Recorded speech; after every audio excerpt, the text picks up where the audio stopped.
Let me see, we should be properly streaming. The only thing I want to check is if the audio is properly working, because that is my biggest concern right now. If my audio is properly working or not. Oh yeah, it is working. Then, give me a second. I need to move to here. I need to close a little bit of stuff so that my PC can run better, because amazing PC does amazing things as it is kind of obvious. Give me a second. Okay, there it is. And okay, here we are. It should be properly sized, I think, right? It has a pro. Let me. What the fuck? What? What? What? What is your pro? What the fuck? Cancel. What the what? What happened right now? This is the source. Yeah, I make this. Do I need to what? Go back? Go what? What? Yeah. What? What the fuck? What happened? What happened with the? What happened with the source? What happened with the source, my bro? What? What? What? What happened with the source? Why, out of nowhere, this decided to break? What the fuck? What the fuck?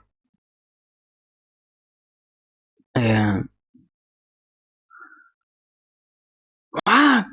It isn't taking this anymore as a what?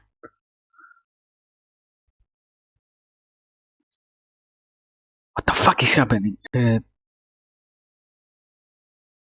Is this having a stroke or something like that? Oh yes, what? What the fuck? Oh yes. Oh, what? What? Capture Windows match Windows title. Yeah. Can what? What the fuck?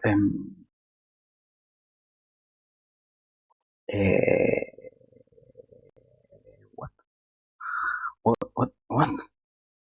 What happened, my bro? What the fuck happened? What is your problem? Oh yes. What? I will have to restart or something. Is this a haha funny joke or something that I am missing? Why did this decide to completely break?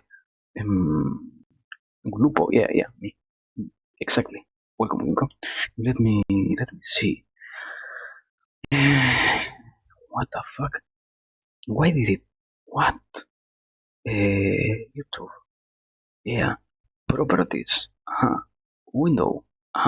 There it fucking is. Here. And it should be now properly. Okay. It was. I got nervous for a second, but anyways, we're fine. Let me make this a little bit bigger. Something like that. Now everything should be in place. There shouldn't be any background noise. Yeah. Well, it only took 4 minutes for me to fix this. So, anyways, transition. There we are, and now we are starting with the fifth class of this beautiful lecture that is MIT. Wait, there it is. It should be on the screen, right? MIT 9.00 SC Introduction to Psychology, the spring of 2011. Lecture 1, basically. So, why we are doing this? Because I wanted to watch it before and I prefer to do it here to also leave the comments. Because it is easier to say that I am going to watch it when I am not really going to do it, because I tended to watch these kind of classes before without really paying any attention to what was really happening. So we're going to see how I can do here. Let us start. I sped up a little bit because there was a whole introduction and thanks to blah blah blah blah blah blah blah, blah. But that text is not important for us right now. Let us properly Wait, start, but the speed is set to 1.225. So now for real, start. Good afternoon. There it is. Wow. Congratulations for braving it through what's now become a weekly snow disaster. This week's maybe 3 of them or something. My name's John Gabrielli. This is Introductory to Psychology, 900. This is a course about you. The entire course is what do we understand in a scientific way about human nature? How people's minds work, how people's brains work that support their minds. The entire course is about what's a scientific way of understanding how people feel, think, and act in the world. And so we're going to try to say that constantly think. You must in your everyday life think about, why do you have your preferences, your desires, what's easy for you, what's hard for you, what's delightful for you. Why do other people behave the way they do? How do they think? How do they feel? And so there's a lot of realms of this that are tough to get to by science. But what we're going to focus on this semester is, where the scientific approach has shed light in the way that we're used to thinking about experiments and evidence about how humans tick. And as we go through the semester, we'll talk about the brain. We'll talk a fair bit about chapters from this book, The Man Who Mistook His Wife for a Hat, from Oliver Sacks. It was a bestseller. Even when it wasn't assigned for a course, it's a great book. You'll enjoy it. Short, really fun chapters. We'll talk about how we perceive the world, how we see, especially a little bit how we hear, how we think, how we feel, personality, how we differ from one to the other, and what we sort of like and how we behave in the world. Development from childhood and infancy through adolescence, through young adulthood, where you are mostly. Through getting older, where I am. Social interaction, how we behave in groups and think about other people, and variation in mental health or psychopathology, and increasingly we understand that there's a huge number of people who, at some moment in their life or another, struggle with some aspect of mental health. Okay, I think so far there isn't that much to really address. So there also isn't anything to really put into special order, so to speak. But so far, at the very least, I can say the introduction is fine. If I can say anything at that, is that the introduction is fine. Anyways, aside from that, really trying to scratch any other ideas would be, I mean, always. I hope it will be talked a little bit more, but the interest of learning about psychology is to, in a way, analyze the subjects themselves, in this case the humans, to see how they can be dealt with properly. But yeah, we will see, we will see. So far, not really else, not really much else to add. Well, yeah, on a more personal note, I can say, please, if you want to watch these videos, do not expect to watch them here. I am not going to be somebody who watches this whole 50-minute video as it comes, simply. And even more because I tend to, when I try to learn things, I tend to pause the videos, go back, go a little bit further into time to see if the concepts are retaken, analyze them over and over and over. So yeah, do not expect to hear anything more than no. Do not expect to hear less or just what the video has to say, because we're not going to sit here and simply observe. We are going to pause. Where I am going to ramble a lot about what is said and what is not said, and all of that. So far, as I have kind of dealt already, we see that this tends to happen with me personally. So, anyways, continuing. And then we'll focus a lot on not only the psychological aspects of that, what we said in terms of behavior, but also the brain basis of that, and think a little bit about to what extent the mind. Wait, wait. I never realized I had to increase the quality because there was an image and I wasn't even myself. The maximum quality is 360 anyways. So imagine this. The image once again to you. So for every dimension of being a human being that we'll talk about, we'll also talk about what we understand currently from the neurological and neuroscientific literature about how the human brain supports and contributes to different aspects of being a person. Okay. So everybody who's works in a certain field thinks that their field is really, really, really special, right? So here's why psychology is really, really, really special. So it's really, really special, I think, most of all, because every endeavor that we undertake at a university or in society as a whole, it's about people, right? Except for when we think about the rest of nature. But people study biology, chemistry, and physics, and they think, right, that the sun orbits the Earth for some period of time. and then they think it's the other way around currently, right? Okay, so people come up with these conclusions, even though we're trying to understand nature. People who make certain investments in economics or behave in a certain way or vote in a certain way. It's people who make music and appreciate music, make art and appreciate art, read and write literature, right? So in all these dimensions, there's something very fundamental about what it is about the human mind that gives birth to these areas of inquiry and how those areas, domains of human experience are enacted.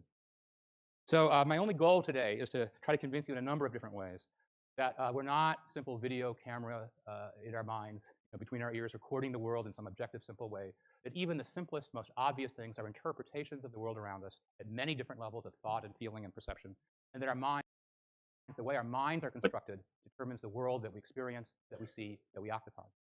Even very simple things that we think are pretty objective and simple, right in front of our eyes, are determined by inferences and deductions that our mind makes, weighing sources of evidence in the world and coming to conclusions about what's around us, what we hear and what we see, and how we think. Okay. There it is. I mean, in a sense, also something that becomes apparently interesting, and this comes from another course, is the interest in the subject itself also being able to be capable of analyzing things, not only because what he said about being recording machines also applies to those who are, in a sense, more of basic animals, and it is probable that those kind of animals, they have those capacities to only see the world and react based on instincts. But the human also one of the not main one of the capacities that it also carries is the possibility of seeing and, so to speak, comprehending who they are, in a sense in which they analyze the things that happen to them, not only to learn from their mistakes, but also to learn from others, so to speak, in a more advanced way than what a simple instinctual animal could do. It is kind of complex to explain because, if I'm not wrong, it has more to do with behavior. But anyways, so far this is kind of, at the very least, I think it lacks a little bit more of an explanation. But well, I never saw this course before, so I'm not so sure as to which kind of approach it has. Now it feels like it is, as it said, truly just a showing made for literally anyone. But I mean, anyways, continuing. So let's start with seeing. If your vision is reasonable, we say we see something, we believe it, right? So let's start with something very simple. These lines. So one of the tough things about psychology is ever since the internet came into existence, people know every cool thing there is to know, right? Okay, so I can tell you, when I began teaching, like people say, "Oh my gosh, I've never seen such a thing. It's unbelievable," And then now it's like 2/3 of the class go, "Yeah, I've got that, on my computer at home," and we did that in like 3rd grade or whatever. So all I'm saying is, enjoy the ones you haven't seen before. Don't ruin it for your neighbors today, because it's harder and harder to surprise the world in a nice way, right? Okay, but let's look at these lines for a moment here, and perhaps you'll have the sense. And maybe is it glaring up there? Sorry, let's see. Okay, is that better? What? Okay. Maybe. So, you might have the sense that this line is a different length than this line, and this might be somewhere intermediate, right? Now, because of psychology, it's all a trick, but that's what's simpler than the length of a line. What's more objective in some sense than the length of a line? But if we look at the actual lengths, they're all literally identical, but that center part looks different. So what does it mean for it to look different? It means our minds are determining as simple, I think, as how long a line is, depending on the other information surrounding it. It's an interpretation context. If we're simply looking, the lines will look the same. Let's try another one. It's remarkable that those two lines are identical in length. Okay, all right. Yeah, I can't, okay. I just, so I get to test the limits of the credibility of the audience, right? All right, yeah, of course, if our visual system were ludicrously off, we'd be constantly walking into walls and, falling out windows and things like that, right? If we were misestimating at that length.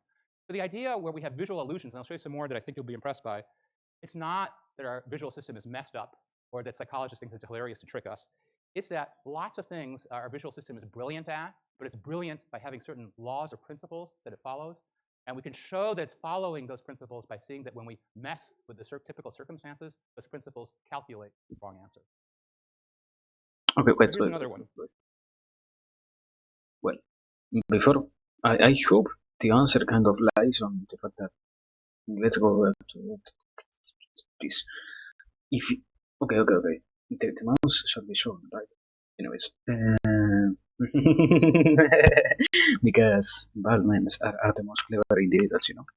Those are the ones who carry the knowledge. Like me myself, I am already bald. I am a potato who's only bald. I have literally no hair on me, so that is why you see me being like who I am, you know. Nico? Do you have something against bald people? You might as well get banned. Beware of the walls.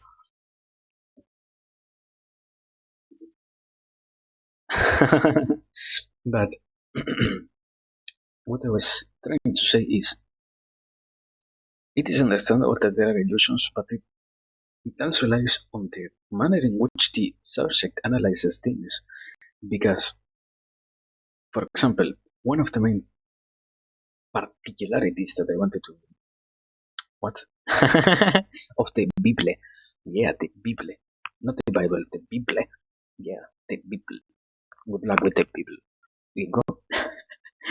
Here, what I wanted to point out is, for example, if we are trying to make that these lines are all the same length, we cannot dismiss the fact that there are objects that kind of make these lines be apparently seem shorter because there is also something that occupies the space in which these lines reside. You can say, yes, this line is equally as these ones, but if it is a space in which you do not really know if the line exists or not, you might as well only say the line is from here to here, because over here it might as well be only these particular parts that also intercede in the line, so to speak, these arrows that are containing the line that make it enter kind of the same thing as here, because, well, yeah, in a sense, it is kind of applied here, you know.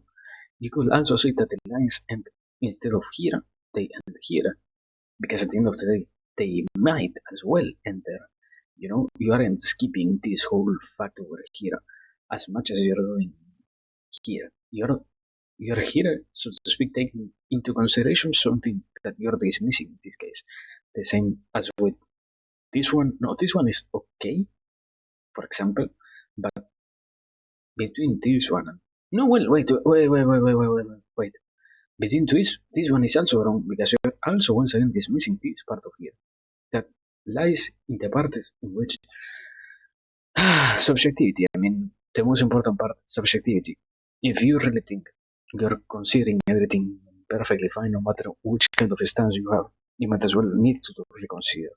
Because in this particular case, even if the visual illusion tries to show you that there are lines that are equal of length, meaning, as he said, because we have developed in our brains the capacity to recognize patterns and blah blah blah blah blah. The part that has an importance isn't the simple act of knowing these things. It also lies in this particular instance in recognizing that sometimes you might as well need to omit things to create these patterns. Because if you are paying attention to this, you will also notice that the lines sometimes could be longer. Think that was skipped over in these cases, when in reality they might as well be not so to speak, short or long. But that's basically the point. We do not completely see the world the way in which it is only real. We always have the interpretations that lie inside of ourselves. Because the point here is, if you were to recognize that what you're doing also has a fact or a part of, yeah, this is the way and this is properly interpreted, you might as well be tainting what is the message itself, you know. But anyways, continuing. I, I think I don't have anything else to say, at least in this particular example. Okay, okay. This is not what our visual system is brilliant at, but it's brilliant at having certain laws or principles that it follows. And we can show that it's following those principles by seeing that when we mess with the typical circumstances, those principles calculate the wrong answer. So here's another one. So to most people, which line looks bigger, the one in the middle or the one on the side? I know you know it's all a trick, right? Okay, but yeah, this, you know, what could be more obvious than that this is longer? It's just a simple line, but if we draw red lines on top of it and move them over here, they're dead identical. The central circle, but if we draw red lines on top of it and move them over here, there is once again a problem, and that is you're not taking into consideration this. this part of the object itself, you know? Because here it doesn't exist, we can say, but here it does exist. And if you draw the line perfectly from here, this part in which it ends from here, it ends up basically a little bit longer. But I mean, as if you really want to have that sense of, oh yeah, I want a discussion, you're wrong. It is fine. I mean, more than anything else, visual tricks are there to kind of get the feeling of gotcha, haha. Identical. The central circle, does one of them, Yes, the middle circle, look larger than the other? Now, you already know intellectually that it will turn out those two circles in the middle are the same. But you have to convince yourself that it still looks like they're different. Here they are in red, here they are next to each other, they're identical. Again, this is evidence that even for a simple thing like the size of a circle. In this case, it is different. In this one in particular, yes, it is a pattern that you can recognize yourself. That doesn't involve other things being, so to speak, at play. Because it isn't that the circle is interfering or this circle is having an interference on the areas that it covers with the parts of the bigger circles, neither this one with the parts that gets or not covered by the tinier circles. It always lies on the hand of who sees the illusions themselves to realize how much of an influence also the parts that create the illusion play a role in. So to speak, for example, the same thing that happens with 3D illusions in 2D planes, in places where you think what you're seeing is or not is an illusion. It comes into play how much you really are able to notice or not if these parts are, so to speak, interfering, as I said before, with your observable object, basically. But yeah, basically this one is better than the last two examples. Your mind is making inferences. There are principles and laws that it's following that determine what it is you think you see. Here's two monsters chasing each other, but in fact they're identical in size. The perspective cues make the more distant one look bigger. Yeah. This is from Ted Adelson. This is a beautiful demonstration of an illusion. Ted Adelson in the psychology department. There's a letter A here, and believe it or not, there's a letter B there. Let's see if this looks any better when it goes like this. Post this lecture and see remote clip one. One of the important things about illusions, demonstration no, class, and we learn this as we go along. Thank you, mother. And then we come back and discover what the lesson of that is. So I'm just telling you, showing my monitor much brighter than it always has before. We'll adjust that. So I'm going to skip this, but I'll show you another time because it's so good. I'm going to feel bad about this. Okay. Visual optical illusions. Wow. This will work better. The crisscross illusion.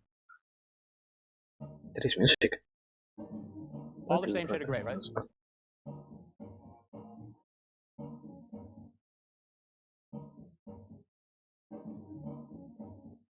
They look quite different. Huh? This. Did that work reasonably from where you sat? Okay. I'm missing something. This. Did I come here expecting more than what I was going to get? Anyways, continue. For some reason, my connection is always. The coffee card. Wow.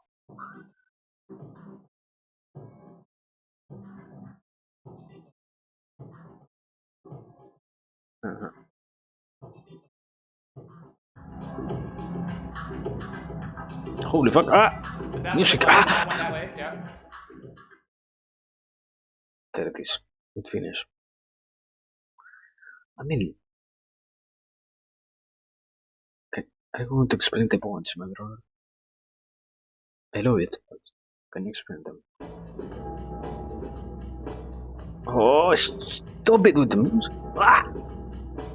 It's radically different, right? It's the same gray constantly. But again, the context is hugely determining how bright you see that gray. There it is. Well, I mean, I kind of know a right explanation to a certain degree. The way in which the whole environment affects the things that you're observing also are part of this, if I'm not wrong, but we'll see. Basically, I also hope to find things that affect what I already know in a sense in which I find more interesting ideas than what I already come here developed with, so to speak, more than anything else, because it is beautiful to find interesting ideas, to accomplish an either greater sense, in this case, of a psychological understanding about things in general. Anyways, continue.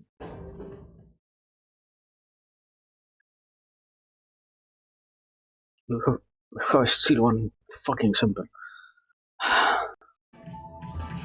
The simultaneous contrast effect and even more background music. Yeah. Wow. The left square looks somewhat brighter. Wow. An articulated background in sensitive vision. Wow. So things as simple as how bright something is or how long something is, depend on interpretation. Here's an illusion from Roger Shepard. It's kind of great. So here's two holy tables, fuck! right? But they're not that different. And watch. Tabletop.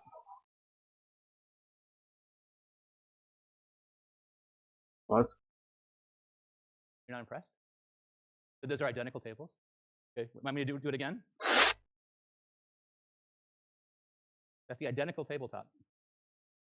To me, the one on the left looks pretty rectangular, and the one on the right looks pretty squarish. You're not easy to impress, are you? I mean, it lacks a kind of explanation as to why it happens. Because what shouldn't it be kind of still this rectangular when you turn it around? Like, what? I'm missing something. Like, if you were to turn this image 90 degrees, shouldn't it come to be the same image instead of this one? This one feels squashed, so to speak. It seems more to something that exists on geometry, you know? But anyways. You're not easy to impress. Two bars are moving together at the same time. Does it look like they're like little steps? It'll show you. Oh, yeah. All right, fine. Okay. It's just like that, but now you add those bars. Does it look like little steps? Boom, bing, boom, bam, bing, boom. Wow. I love the completely barren colors of this record. This is kind of fun. Well, it enhances the experience. It is more beautiful than anything else. You see that the way that the mask is turning? Oh, yeah. It always looks like it's towards you, even though, on one of the rotations, it's because of the way you're interpreting the light influencing how you're interpreting what's, okay. So, that's simply a consequence, as far as people understand that the source of the illumination is not where you're used to, so you're misinterpreting where the illumination is coming from for the depth of the face, what's front and back, whether the nose is sticking in or sticking.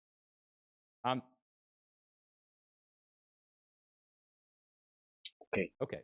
Please. So again, the point in these illusions is, even for very simple things, our minds make certain assumptions about how we interpret the world, and that drives everything that we see and how we act upon that we see. So at a slightly sort of higher or more conceptual level, I need your help. Now, there's lots of these things that we'll do this semester where you get to participate. I mean, the fun thing about, I said this course was about you when you could have thought that was a bit rhetorical. It's not. It's truly about you.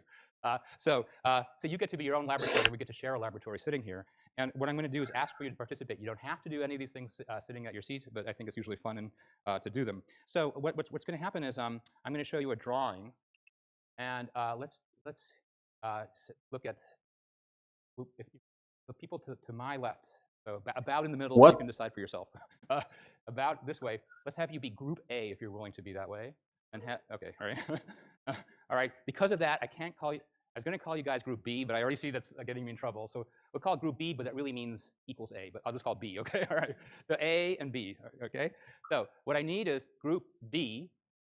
B for best, A for awesome. Okay. So Group B. I hope that people who was present have the capacity to pay attention to this teacher, because the amount of problems that he has to speak clearly are making me go fucking crazy.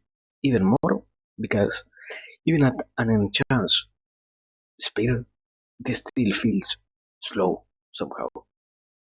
Continue, sorry. Group B, to kind of close your eyes for a moment, okay? Group B, if you want to have fun with this, close your eyes for a moment. Group A, you're going to see some instructions and read them silently to yourself. And then I'll ask you a question about the picture.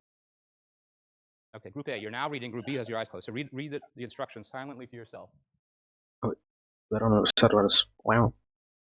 We cannot say anything so far. This is amazing. Group A, close your eyes. Everybody has their eyes closed for a moment. Everybody has their eyes closed. Now, Group B, look at your instructions. So A has her eyes closed. B is reading instructions. Okay? Everybody's eyes are open now. Everybody's eyes are open. Here's your picture. Sort of take it in. I'm going to ask you a few questions about it. Look at it for a moment, inspect it. Okay, here we go. Ready? So just out loud. Was there an automobile in the picture? Okay, see, this is a smart class. We're going to have a, all right? Okay. Was there a man in the picture? Was there a woman in the picture? Okay. What, this side again? Woman in the picture? Okay, all right, all right. Okay, a child? An animal? Ah, okay, all right. And now it gets a little wild. Okay, a whip. Okay, a sword. All right, a man's hat. A ball. A fish. All right. So there's this agreement, and that's we're a democracy, right? Okay. So all these things are big setups, right? So here's what happened. Group A was told they're going to look at a picture of a trained SEAL act, and Group B got the identical instructions, but they were told you're going to look at a costume ball. So you had an expectation of what you were going to see. That expectation drives your interpretation of the very thing you see next, which is this picture. Okay? All right?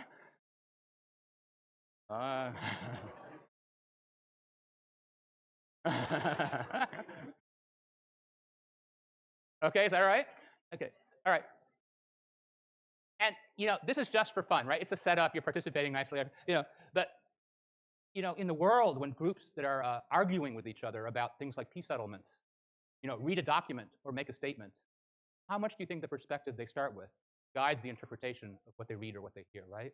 Okay, because you didn't have big stakes in this. You weren't going, I believe in fish, and if I don't see a fish, I know things aren't just, and my group will be not treated fairly, right? Okay, I mean, you're not emotionally invested in probably whether there was a fish present. So your interpretation, your beliefs guide tremendously what you think you see and how you interpret the situation, for complicated things or even easy things like lines or squares. And here's another kind of. Okay, wait. There is a remark there that I want to before continuing. Treated fairly, right? Okay, I mean, you're not emotionally invested in probably whether there was a fish present. That part there, that had more personality than the whole rest of the class that we saw so far. But aside from that, I mean, yes, you need to. I mean, it is very true that the way in which you observe things affect the way in which we take the results that end up happening, and in general, how all our whole reality affects the way we not only perceive things, but in a sense, also we receive the rewards, so to speak. Because if you are expecting some things to happen and you do not get those particular things done in a proper way, in which you can say, I enjoyed getting this, it is also understandable and acceptable that you will get angry over the fact that you didn't have the possibility of obtaining expected results.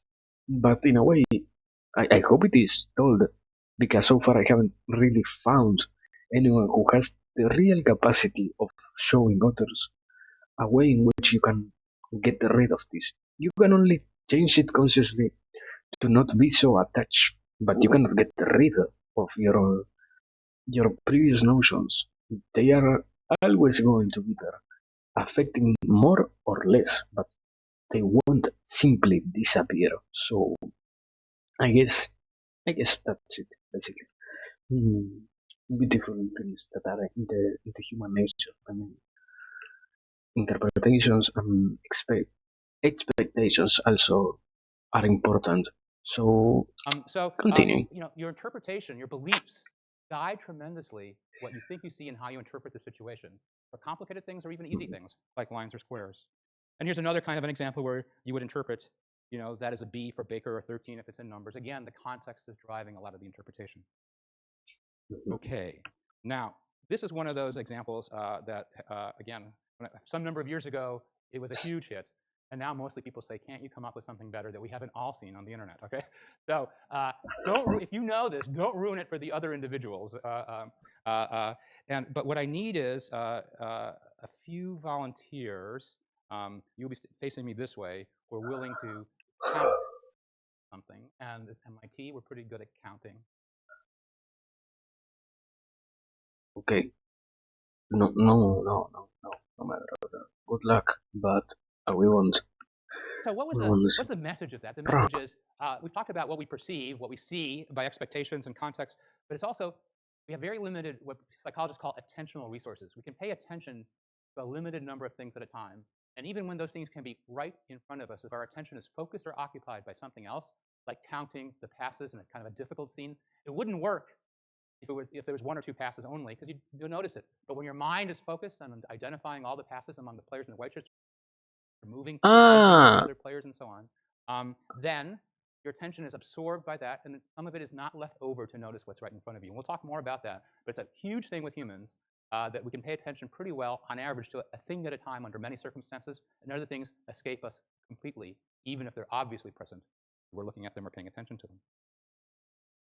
was it the example of the monkey of the of the guys who are playing, so to speak, basketball, and there out of nowhere appears a monkey or somebody who is dressed in a monkey suit? I Yeah, that is a good way to portray it, because it is very true that, I mean, it doesn't come from it doesn't come from a place of, oh yeah, I understand this so deeply. I saw it and I can completely say that it makes complete sense to say we can't really see things that are in front of us if we are not aware that they are there, in a sense. Mostly, I, I think the most important way to take that is from the psychological point of view. Some things are a kind of miss, you get them, you ignore them, even if you want to talk about them. You ignore them because they are not in your presence of mind, so to speak. And for example, it happens when somebody is trying to solve a problem. If they are not aware of some things, even if you see them, if they do not have them visually or, so to speak, consciously present, they cannot take part of that at any point. Uh, yeah, I am the one. I am the guest ball that is indeed. Thank you, Nico. Um, but well, I mean that basically. Now let me take a second because I need to block.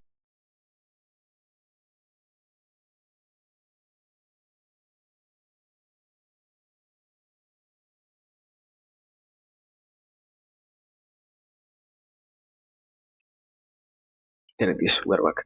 We are so back. Anyways, continuing.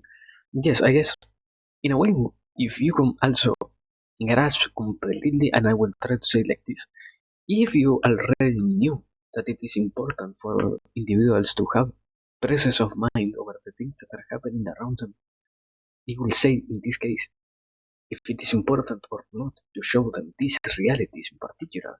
Even more because you notice on how when they have those tools present in front of them, they can take better action.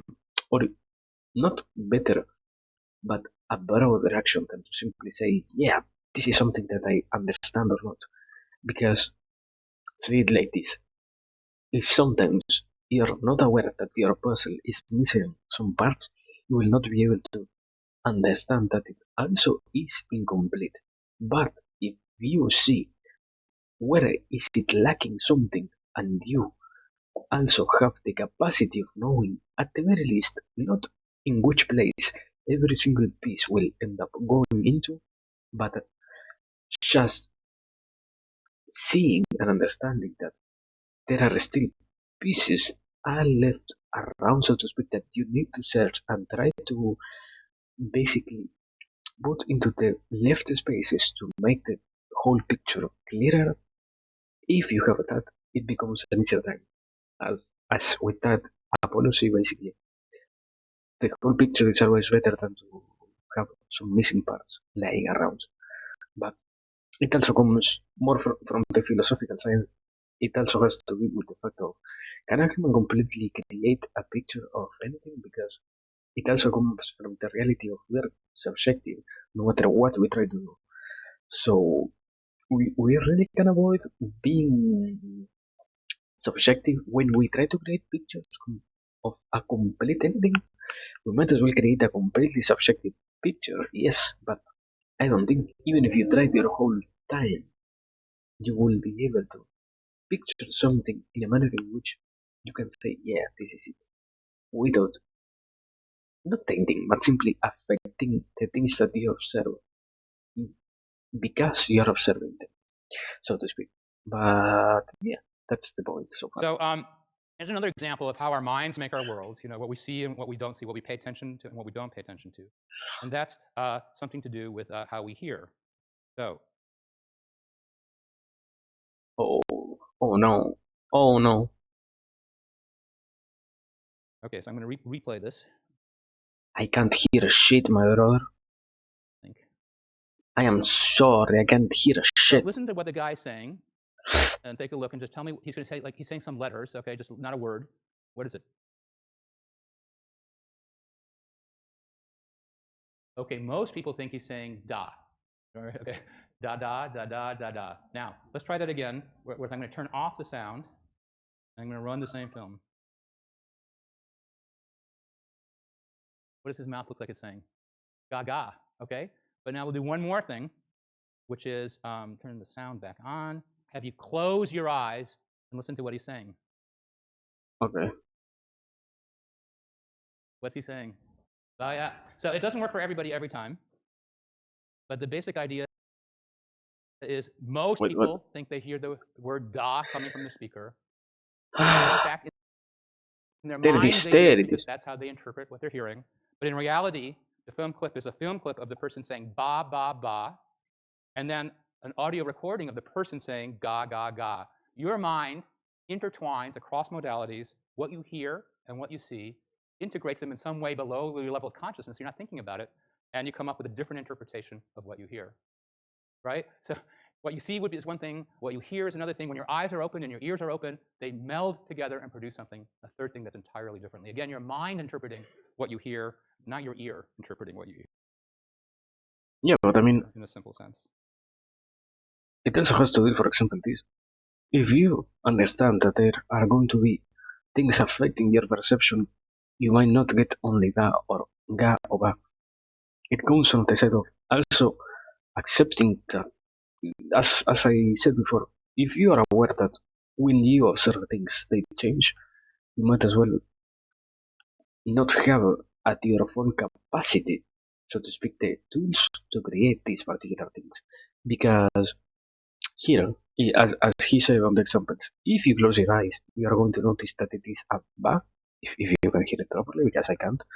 And if you are only watching, you're only to see the ga, because the clip and the audio are two separate things.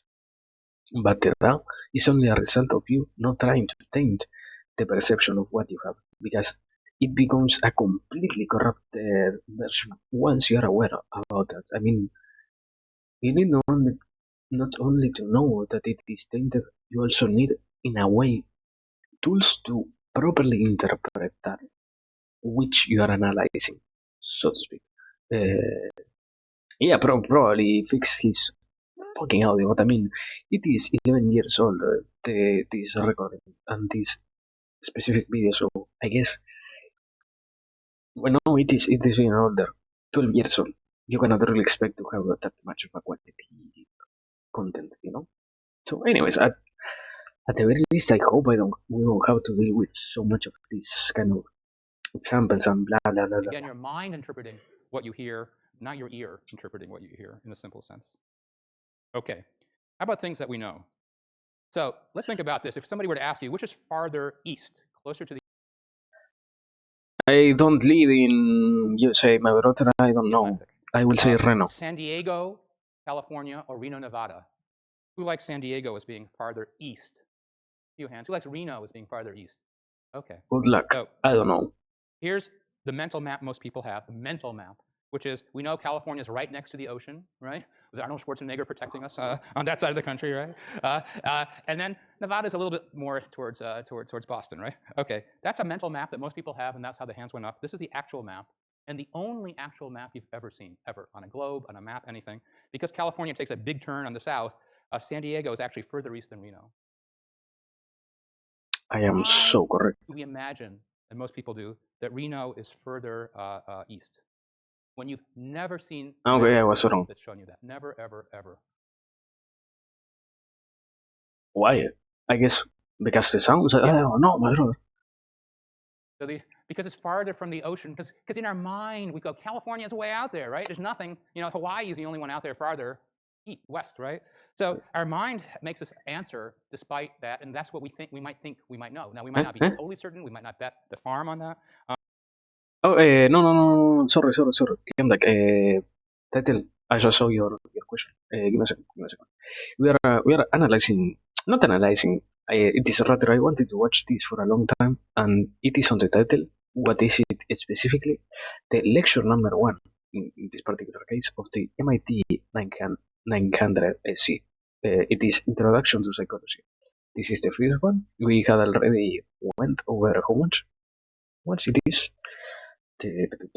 I can't see shit. 33 minutes. No, it is 23 minutes. It is basically that. And we have been taking slow stops and digesting what he has been saying so far. The basic concept is so far how much of an interpretation we have on reality based on pre-built concepts, and also, aside from that, how important it is that we need to accept, so to speak, the ways in which, because we analyze things and because we know that we are going to have our expectations affected, the whole world we see is in general change. But yeah. I mean, it isn't that heavy of a message so far. It is very digestible. I would even say like this. I expected it to be heavier like other classes I saw in which they intended this for a more determined audience to learn no matter how hard it was. This one in particular is a little bit easier, or a little bit on the easier side. But even if it is true, it doesn't make this any less digestible, so to speak, or any less important, at the very least to consider. Because as we kind of started this whole stream analyzing these things and having the possibility of going over these particular ideas is a well done act, because you end up developing the already pre-built concepts you have in your mind even more than what you did if it is that you didn't lack those tools already in the case of probably the deeper classes, because it seems it is more of a broad and, yeah, so to speak, shallow, but at the same time more covering over a lot of other areas of psychology. I would even say it probably was created with the intention of getting those who wanted to talk about psychology, or who not wanted to talk, wanted to go over psychology in a sense of, okay, you already have these tools developed, therefore you know, or you might as well try to know where you can go and where you can not go. And also, give me a second because I didn't check it before. Is it working here? Beep. Is it working? Ah, yeah, okay. There it is. I thought it wasn't working over here. Or well, it isn't that I thought. I didn't know. So, anyways, that's it. So far, continuing with the lecture, we have more than 30 minutes more, I think. No, I don't know how to count. Sorry. Which is farther north, Philadelphia, Pennsylvania, or Rome, Italy? So start to think, how would you think about that? It's not something you know. I mean, nobody memorizes it, right? But how would you begin to think, which is probably more northern? What's your first gut? How many people like Philadelphia being more north? Yeah, how many people like Rome being more north? Oh, there's a kind of a mixture of hands. Okay, so the answer is that Rome is north of Philadelphia. Mostly people will answer that Philadelphia is north. Why they do that is they think the US and Europe, they're both sort of above the equator, below Antarctica, kind of aligned, right? Even sort of historically, culturally. So they think, well, Rome is pretty south in Europe, and it is, it's in Italy. Philadelphia is reasonably north in the US. It gets winters and all that kinds of stuff. So a northern city in the US has got to be north of a southern city in Europe. In fact, Europe is, the whole continent is shifted up compared to the US. So you won't wait till you get your mind around this. Which is further north, Atlanta or Chicago? Chicago. All right. Okay. Okay. All right. So, yeah. That's I mean, yeah. So no, this is. No, because sometimes when you do this, people go like, "Wait a minute, you know, all my assumptions are off. Like where am I? What's reality, right?" Okay. Yeah. But here's one more, two more. Which is further north, Portland or Toronto? Now you are already learning the lesson. Go opposite. Whatever I thought, go opposite, right? But why do you think most people will answer that Toronto is further north? Canada's up there, U.S. is below it, but in fact, that's the mental map and the colors. But in fact, Portland in Oregon is actually north of Toronto. But brother, I don't know about the view itself. or about the stream, but I myself can't see shit. Anyways. Which is further west? Which is further west? Miami, Florida, which sits all the way, towards the Atlantic Ocean, or Santiago, Chile, which sits towards the Pacific Ocean? Further west. So most people have a mental map that North America and South America are kind of lined up like that. And so you say, well, Miami is farther east and Santiago is farther west. But in fact, South America is fairly shifted compared to North America. And Santiago is actually more eastern, or Miami is more western, one relative to the other, right? Because in our head, we kind of think North and South America, they're kind of lined up, even though we never saw a globe or map like that. So again, kind of some of our knowledge guides how we think about the world and what we believe we know. Video removed for privacy reasons. I love these removed parts of the video. Fucking shit. Anyways, continuing with what at the very least could be taken out of this particular instance, I think the part that could be most useful is you need to be aware of as much as you can. I think, or yeah, it doesn't come that way. Rather, the subject, as long as they are able to realize the ways in which they lack notions of the realities, they could, in general, work with it in different ways. But if you, it goes back to what I said before. If you are not even aware that you're lacking something, how is it possible for you to be shown that you're lacking anything at all? So yeah, I guess it gets kind of hard, It has some ups and some downs.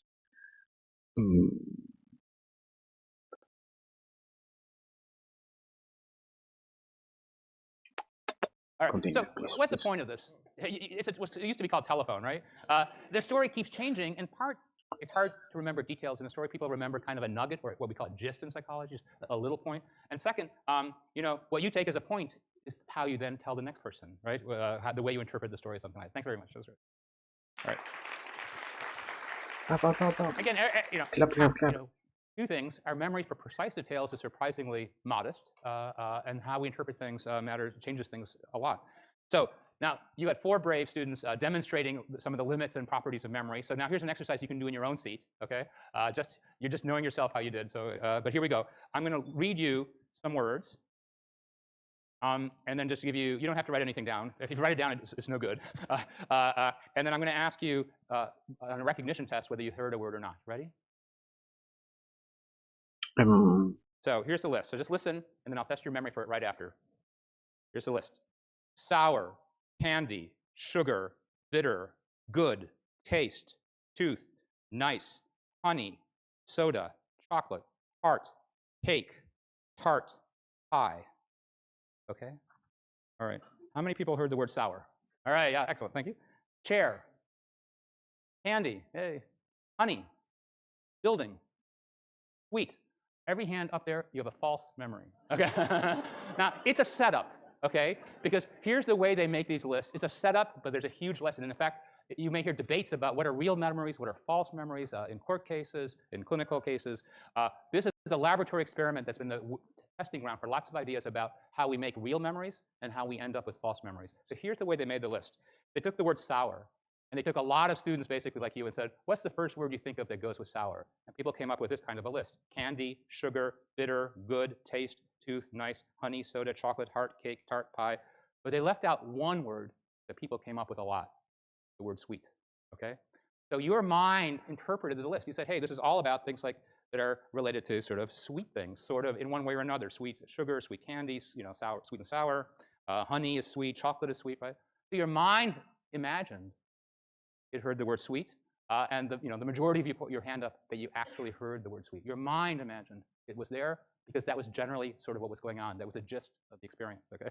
So this idea is it's very easy because of the way memory works. We remember the gist of things because that's what's the important part. It's hard to remember the details, but that gist is an interpreted gist, okay? The gist was it's sweet things, so the word sweet feels like it was part of the memory. And we'll come back to that later on in the course. Yeah, I hope it is the way I think it also happens, because if I remember correctly, it doesn't only come from the side of you tend to remember things that are similar because they end up falling in the places which memory or which your own memory lack the capacity to really so to speak, scribe those pieces of information properly. Therefore, when you go back and when you start analyzing those things, you think some parts were there, so to speak, because you started to accept mostly that you, in a sense, or what you went through, had any real sense in the side of yeah, because I experienced this.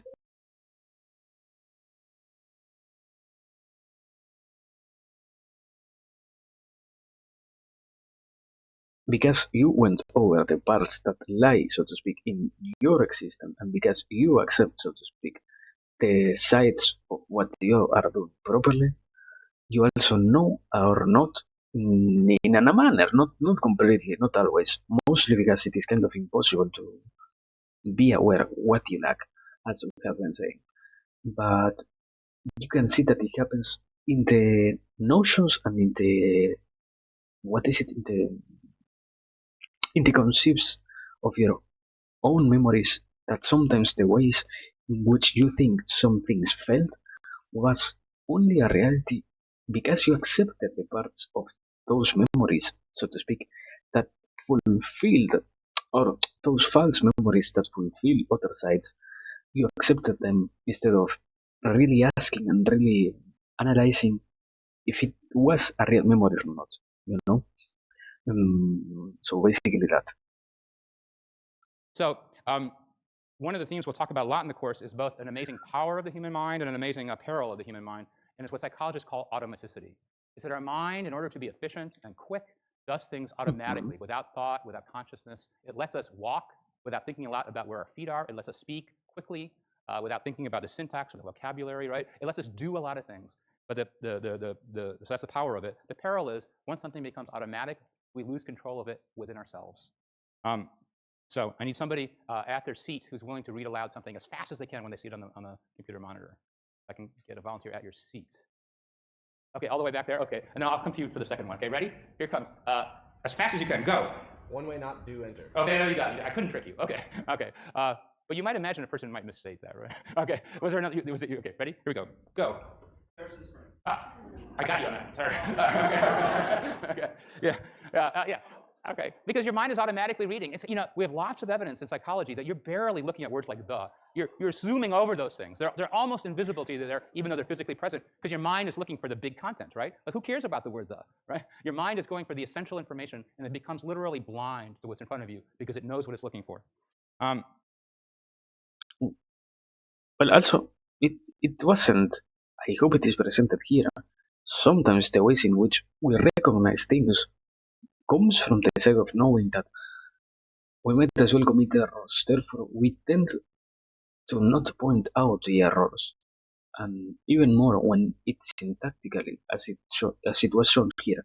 When a word is repeated, you tend to skip over it because it also has no necessity of being repeated. Therefore, your brain also plays a role in saying, yeah, I might as well discard this particular one. Mostly because I do not have a need for it, so basically that. But I mean, it always requires a little bit of analysis on the personal side. And it is easier to say it than to really go over that. But yeah, so far very common sense. No real anything else to add. I think if I miss something, no. I think I didn't miss something. Here's a fun one. You've seen things like this before, but it's always fun to try. It's the same principle. How many letter Fs do you find in this display?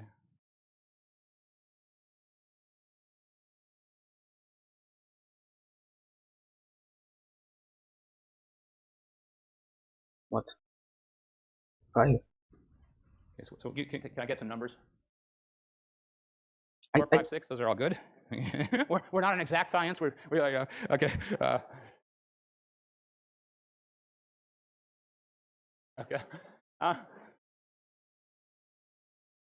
So some of you may have missed 1 or 2 Fs, right? Okay. Again, it's because your mind is automatically, people read at typical readers read at spectacular speeds. And the way you read at spectacular speed is you don't look for little details. You get the big words and the big ideas, and you zoom through for the big meaning, okay?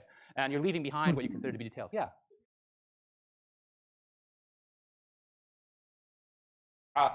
The question was if we asked a society that didn't pronounce Fs or something like that. You mean like a V sound or something like that. Does that matter for this? Yes. It also matters a lot that words like of are little preposition words that we don't think much about, okay? So yeah, this is a setup. Like Finnish, most people get. Or the beginning of a word you're more likely to get. I think the pronunciation probably matters. I don't know that for sure. That's a very good thought. And certainly hiding it in words that seem low in content for interpreting a sentence is about the best way we did it. That's why the second the disappeared too. It's sort of a low content word for processing a sentence. Well, I mean, it is kind of apparent that I think taking into account what was already shown before, and even if it wasn't shown, the example of the monkey that appears when they are playing basketball, if you do not have the necessity of paying attention to things that are outside of this, you might as well never realize that they are there in this same manner. I would even kind of understand where that question came from. Not that I would have asked that, but I understand where it came from. I mean, when you, so to speak, do not have the necessity of noticing some parts, you might as well not even realize they are there. If you are a creature who is completely, so to speak, external from our use of the vocabulary and specifically of the alphabet, and you were asked to find the F letter, you wouldn't really get it. But I mean, that is more superficial. No real anything at all to analyze here. Continue. Okay, this is an example of what you know, but it's a nice example, and we can come back to it a couple times. So let me think about this for 1 second. Maybe we'll do it this way, that we'll ask somebody at their seat who has typical color vision. If you're colorblind, this one is not a good one for you, okay? I'm just, some percentage are. So is somebody willing at their seat to read aloud stuff they see on a monitor? Okay, thank you. So here we go. So you're going to see words that are printed in different colors. Your job is to name aloud the color of the ink that's printed in. That makes sense? So like on this F, you would say it's red on that F. Is that okay? Here we go. So start here and just go. As fast as you can, just keep going. Oh, great. Excellent. Okay, same thing. Read the color of the ink exactly like you were doing. Go.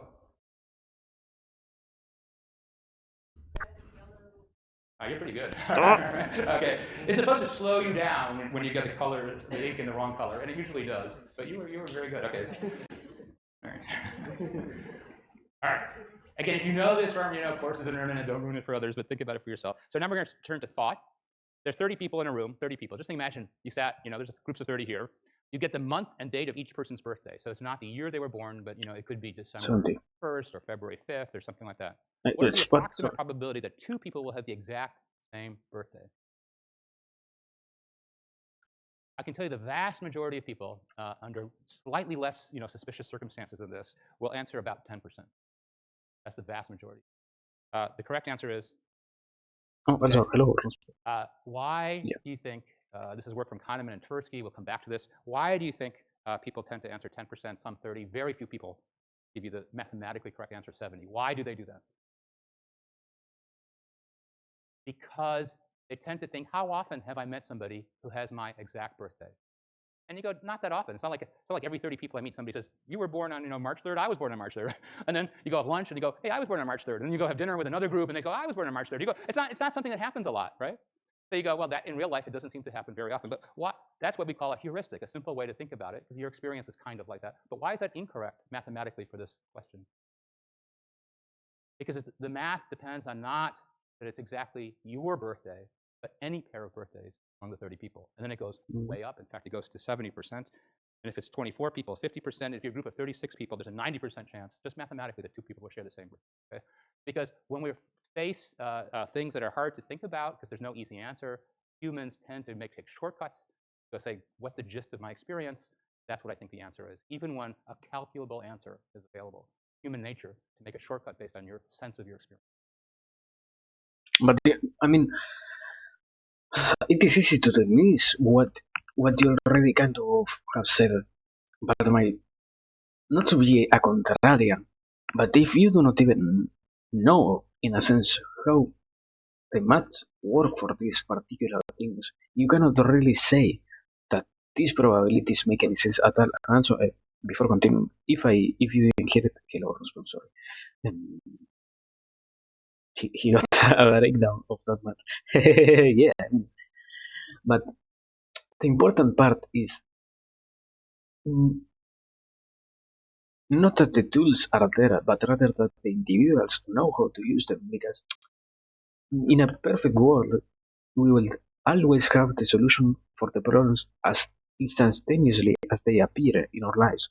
But that isn't the case, and even more here. You cannot expect people to have the capacity and to have the sometimes even the interest to find the solutions for things if they are not shown ways in which they can do it properly.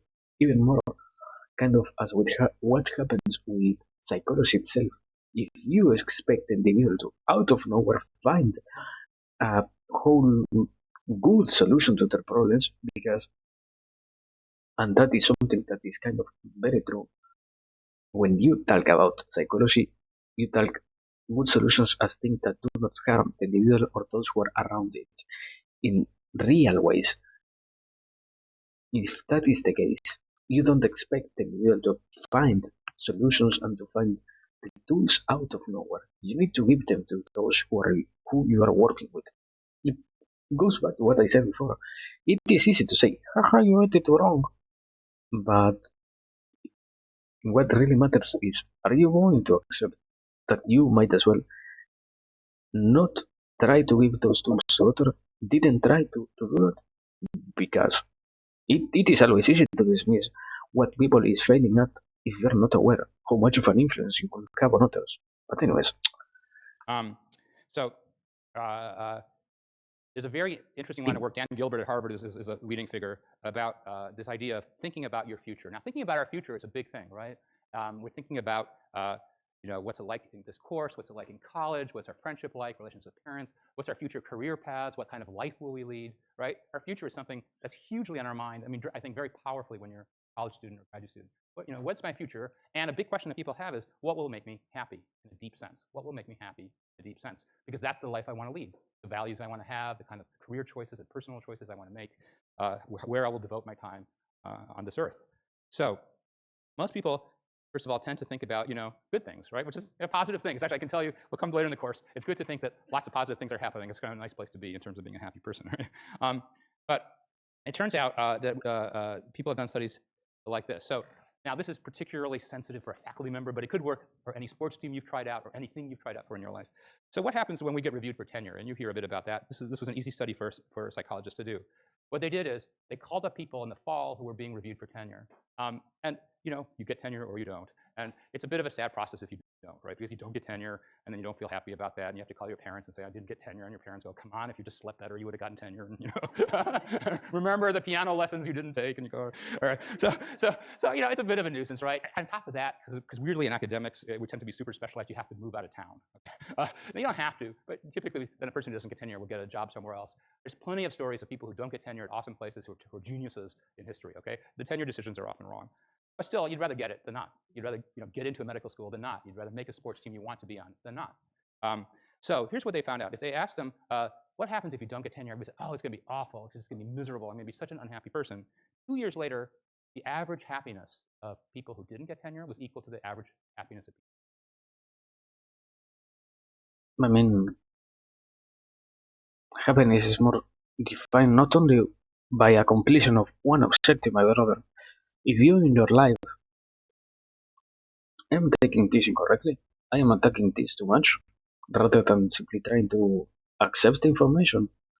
Because in this case, we will say, doesn't matter if one single objective gets fulfilled. We are not creatures who lie on their objectives for the rest of their lives. You keep ascending on other things that appear as long as you keep progressing towards your goals. If you created a goal of such a degree that you can accept you might as well never accomplish it in your whole life, you still get happiness because parts of that goal get done in a sense in which you can say, yeah, I am progressing. I will probably not get to the finish line, so to speak, but it will still get me some kind of reward. Mm, yeah, I mean, it is kind of good because at the same time, it is the broadest kind of introduction that you can do. In a sense, it feels very great to have it at hand, I would even say, because it, in the case you didn't know about them, it is a good way to be reminded, sorry, about the parts that we lack the most, because also something that happens with what he specifically said. Does the average person really think about their future that much? Because I am pretty sure it doesn't happen. If you were aware how much of your future you have influence over, you will, something that is the most shocking thing to say, you will be scared to death if you notice the things that you're doing right now are not impactful to you. The most impactful way to say it. And if you, on the other hand, really knew what you were doing and what you were spending your time on meant as much as as it did, and as it will keep doing in the future, you will also change the ways in which you interact with your own reality, so to speak. But it isn't only that you think or not about your future. The ways in which you engage with the action of thinking also has different ways to be performed, so to speak. Because, for example, you can not only think about it in the way of, I want to move towards a goal, as it was shown here. I want to avoid other things. I want to avoid being a nobody. I want to avoid losing a part of myself in the future. Blah blah blah blah blah. It depends in the ways in which you conceive this. So, But okay, you can say, continue. well, tenure only, professors care about tenure. How about winning the lottery? Okay, what if I won hundreds of thousands of dollars? There's been a lot of psychology on this, actually. In about a year to two, the average happiness of a lottery winner who wins a substantial amount of money is rated the same by him or her as it was the population as a whole. Yeah. Yeah, so we'll come back to this, but I'll tell you. So this is you can like this or not like this, okay? So in some parts of psychology, we measure things like reaction time to the millisecond. That's good data, right? Or brain activation, that's good data. When you ask a person how happy they are, the only thing we can do is have you basically fill a scale from 1 to 7. How happy are you, okay? And you could go, well, I'm a little worried about that because, sometimes people are like, I hope that makes you happy or something. That, right? So you could say, how much can we trust subjective reports of happiness? And that's a very good question. On the other hand, it's hard to know what would be better than that, right? It's like if we measure your pulse, is that a better measure of your happiness? Not, your pulse could be racing because you're sad or happy, scared or enthusiastic. So we don't have a better one that we can think of. But psychologists do worry that sometimes people will just say what they're supposed to say, or they'll pretend they're happy, or things like that. We have to worry about those things, right? Stop here. Two things to say. First, and this was an experience that I learned through life, the heartbeats that you have could even be slowed down if you're depressed enough. Because one of the biggest things that somebody who is depressed has to deal with, if they are the kind of depressed people who likes to be with themselves, or it isn't that they like to be, they prefer to be with themselves, sorry, they create the capacity on themselves to regulate their heartbeats to a degree to which they do not make so much noise. So that is one beautiful concept to grasp that has almost nothing to do with this in reality. But the other thing was how much also you can really believe what you're saying. Because, for example, it isn't that over 1 or 2 years or, or after winning the lottery, people gets to be as equally happy as they were before winning the lottery. It has, for example, to deal with the fact that a lot of lottery winners spend their whole money in that same span of time. It has to deal, for example, with how those people use their money and how fast they burn through that amount or that pile of resources that they get because of the investor on that particular thing. It doesn't simply appear as it doesn't have, it doesn't have such a simple correlation. It needs a little bit more of dwelling, I think, than to simply say, no, yeah, if you win the lottery, you shouldn't try to be so fixated on that. If you were to win it after 2 years, you will be anyways equally happy as you were before winning it. So do not really worry. It has to deal with a lot of other things. And also, no, I haven't been be somebody who spends certain money playing the lottery. That wasn't the meaning. So you could worry deep down, but a year or two later, people who win huge amounts of money don't report themselves as any happier than people around them. And kind of amazingly, but I think it's deep about life, accidents leading to quadriplegia or paraplegia, accidents that, before you had such an accident, you would imagine that it would be something extremely difficult, and it can be in many ways. But by self-report, ratings of happiness return to typical average populations of the same age in about 3 months. So what's a huge lesson here in happiness research, a huge surprise, is two things. We're kind of bad at predicting what will make us happy or sad. It's kind of weird, right? I mean, we're kind of bad at predicting.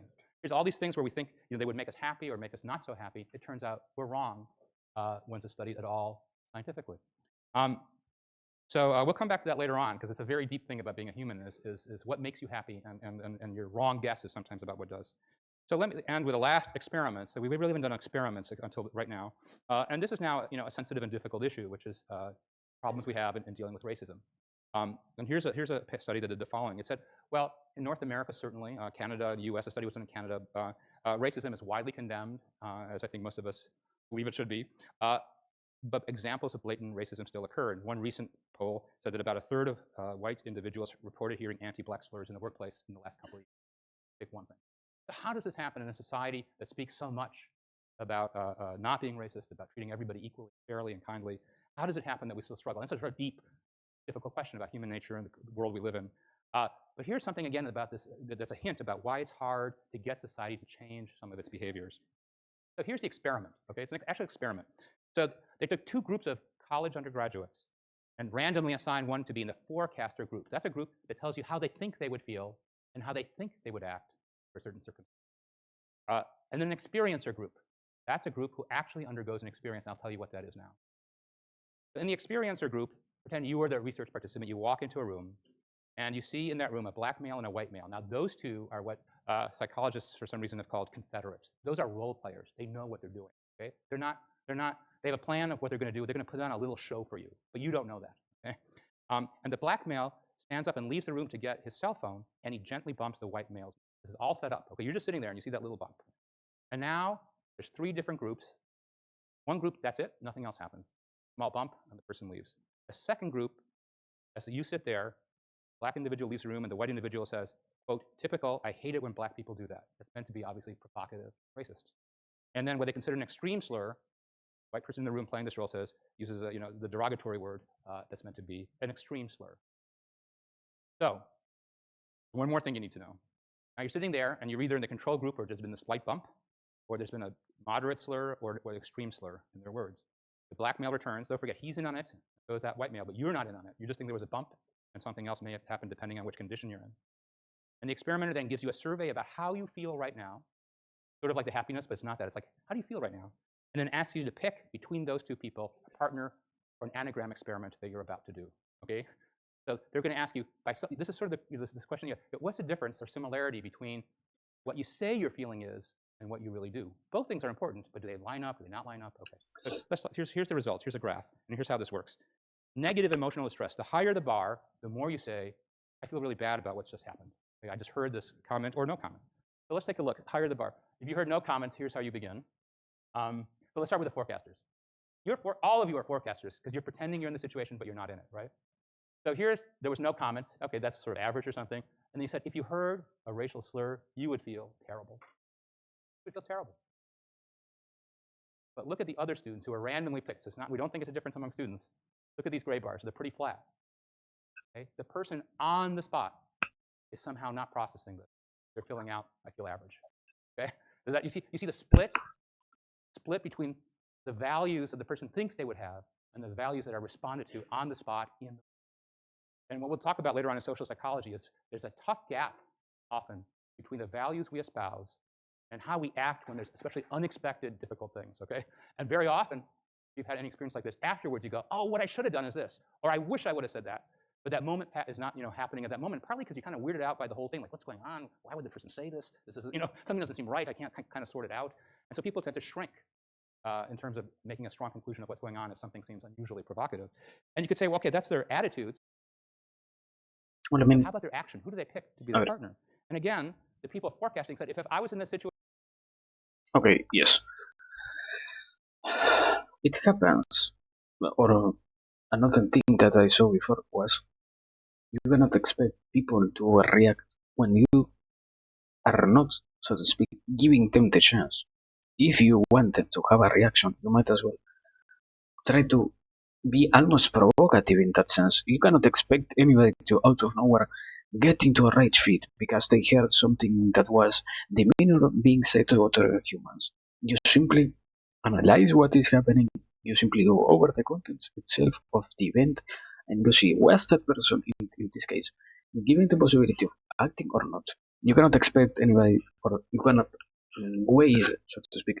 It isn't that this is what is specifically happening, but you cannot wave the flag of yeah, you're so wrong when in reality those people only are spectators and it happens, yes, that they had to choose a partner, so to speak, somebody who they had to work with, yes, but relatability isn't completely related to the ways in which you react to situations. You might as well bond a little bit better with those who are hurt by default, because as animals, we tend to seek help for those who are around us. If you do not do it, it lies on this realm of sociopathy, I think it was, or if you tended to go over it, yeah. If if you strived only for that people constantly, you were kind of a sociopath because you decided that it was the best course of action, and if you didn't pay attention, you were, so to speak, uh, a sentimental because you didn't have the capacity of relating to others. Therefore, you didn't have the capacity of seeing how much you could try to, mm, yeah, play a role in their problems. But it isn't as simply as saying, yeah, some people isn't as good as they are. It is true that they are not, but why is it that it is true? Not every single occasion gives a rise, and even less gives the possibility of, for those people to start attacking these particular problems. It is more complex I would and never pick. orthodox. I would never pick that racist white person to be my partner, okay? Because that person stinks, okay? If I was in that situation. But if the people are in the situation, look at the gray bars, flat. It's as if on the spot, in the moment, they can't quite process the values they feel and the action they're going to take. And we'll talk about that. And it's very hard, often, in part, to be brave and stand up to things. It turns out there's a lot of evidence for this. It's a human nature thing. Very hard to be brave and stand up to things when things are kind of weird, because almost every of the first things, like I don't want to make a fool of myself, I don't want to make trouble, maybe I'm not getting the whole picture on this, and we shrink back from acting in a way that aligns with the values that are clearly shown here. Okay? So this again is something about Oh human yeah, nature. It's basically. very weird, and it's so powerful to come into social psychology, and that's why it's very hard to stand up to things like oppression and bias. It's very hard to do. We tend to not act on our values when we're in complicated situations on the spot. There's a tremendous amount of evidence for that. So again, how we interpret the situation, very different in our mind when we imagine we're there and when we actually sit there. And so what these researchers says, this is partly why it's been hard to sort of eradicate some vestiges of stereotypes and racism, because people have a hard time clamping down on it in the moment. So that's a tough topic, but we want to deal both with things Hello, that Masuro. are We less controversial, but haven't. also things that touch. I think it is kind of sad because we are close to finishing the video already, but we are watching. The title it says contains what we are watching. We are close. How much? I think we have like 4 minutes more to see. So far, it has been a good ride, is all I can properly say. But welcome.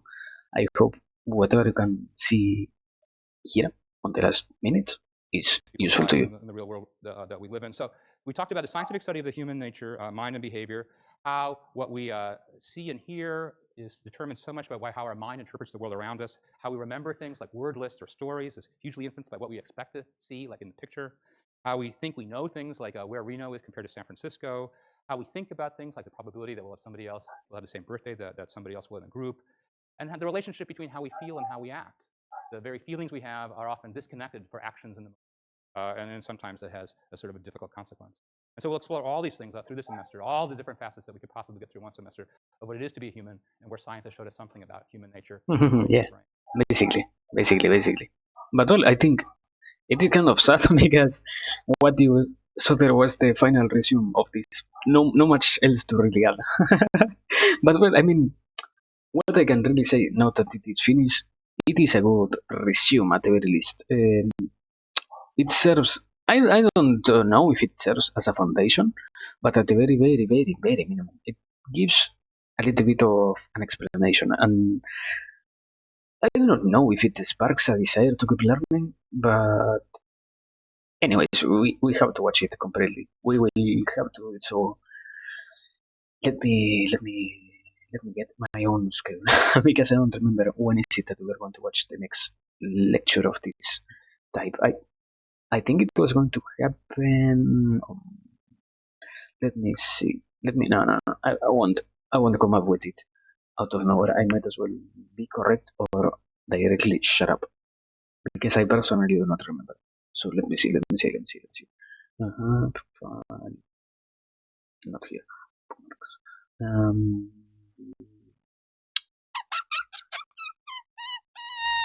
over here. There it is. Today is Monday. It's only Monday today. What the fuck? It's only Monday. Amazing.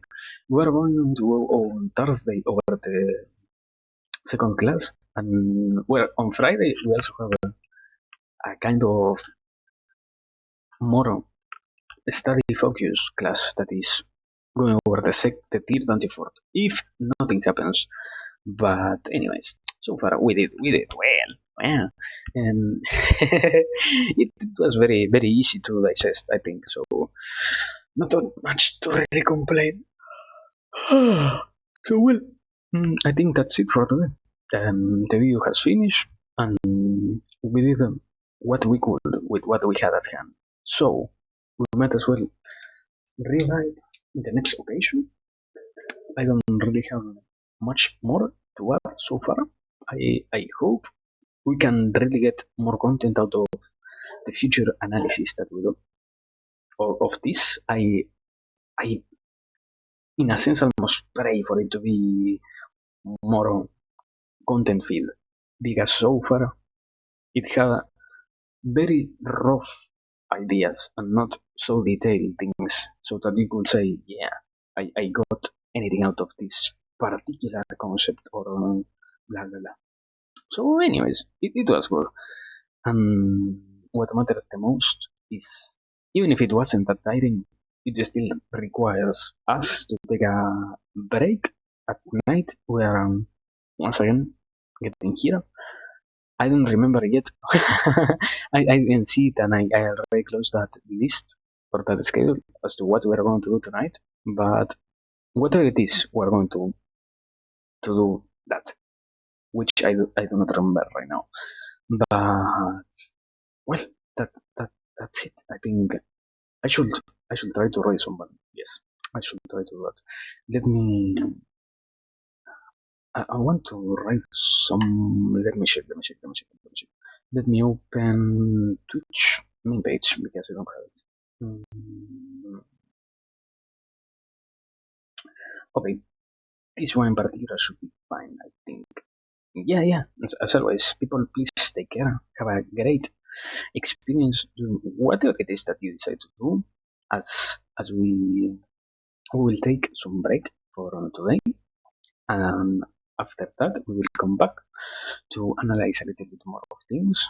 But as always, it is a pleasure to be here, and it is very nice to go over stuff. Now there it is.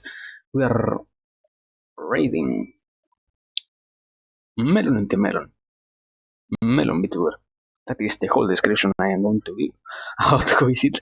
And well, aside from that, as always, please take care. Thanks for everything. It was once again a beautiful occasion and very nice to be here. So yeah, thanks.